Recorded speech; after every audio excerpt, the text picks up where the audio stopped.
Magandang umaga po sa ating lahat, mga kapatid. Magandang umaga po, Father. Nagpapatuloy po tayo sa ating pagninilay mula sa unang pagbasa, kung saan ang ipinapaalaala at binibigyang diin sa atin ay ang pamumuhay bilang pamilya. Tinuturing, ikinikilala at tinatawag natin ang Diyos bilang Ama. At iyon ang totoo. At itinuturing naman tayo ng Ama bilang kanyang mga anak.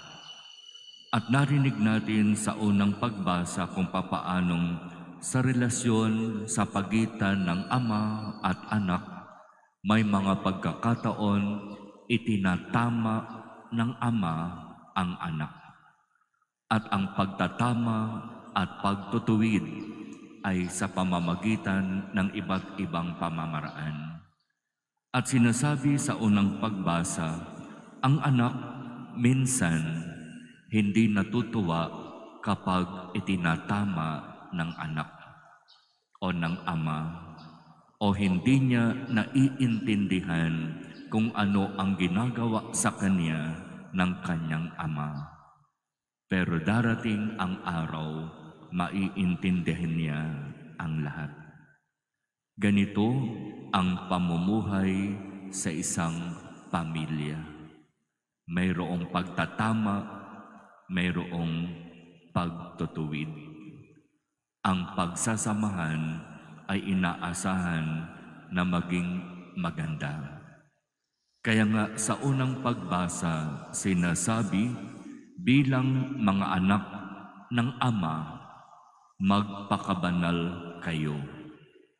Sikapin natin na makasundo ang ating kapwa, sapagkat dito makikilala na tayo'y tunay na mga anak ng Ama. At sinasabi pa dito, pag-ingatan ninyo na huwag talikdan ninuman sa inyo ang pag-ibig ng Diyos. Ingatan ninyo na huwag sumama ang sinuman sa inyo. Magtulungan, magmahalan, magkaisa. Iyan yung inaasahan ng Diyos bilang Ama sa atin na kanyang mga anak. Kung tatanungin natin ang ating mga sarili, iyan ba ang nararanasan sa ating pamumuhay bilang pamilya, bilang magkakapatid? Talaga nga bang tayo ay nagtutulungan, nagmamahalan, nagkakaisa? Talaga nga bang iniingatan natin na huwag sumama o huwag mapasama ang sinuman sa atin at makagulo pa o makahawa pa sa iba? Ito yung napakagandang paalaala sa unang pagbasa. Ang pamumuhay bilang isang pamilya ang hinahanap at inaasahan ng Diyos sa atin. Pero meron ditong sinasabi sa unang pagbasa na kung dumating yung pagkakataon sa buhay ng pamilya na ang isa sa mga anak ay humiwalay at hindi na mamuhay kasama ng pamilya, at kung ang dahilan ay hindi maganda, yon ay desisyon ng tao na yon. At kapag nagdesisyon ang tao na umalis, sa totoo, walang magagawa ang Diyos. Ang pwede lamang niyang gawin, mag-intay kung kailan babalik itong taong ito. Ganyan ang Diyos. Pinahahalagahan niya ang kalayaan ng tao na magpasya. Bagamat gusto niyang magkakasama tayong lahat bilang kanyang mga anak, sa sandaling tayo ay magdesisyon na umalis, wala siyang magagawa. Akalain mo yon, Diyos, makapangyarihan, pwedeng gawin ang lahat.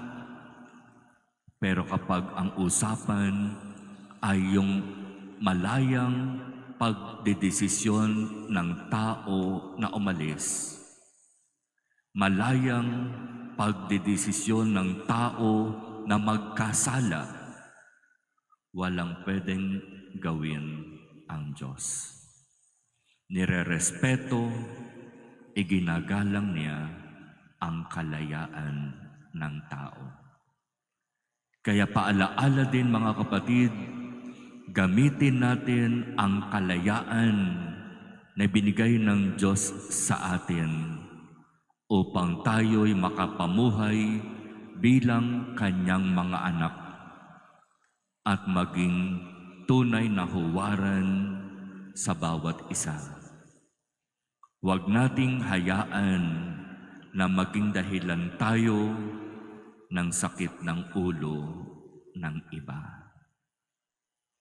Sikapin natin na mamuhay ayon sa inaasahan ng Diyos sa atin.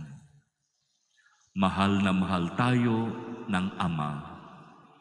Wala siyang ibang ninanais kundi ang ating ikabubuti. At sa katapusan ng ating buhay, tayo ay muli makapiling niya sa kanyang kaharian. Amen.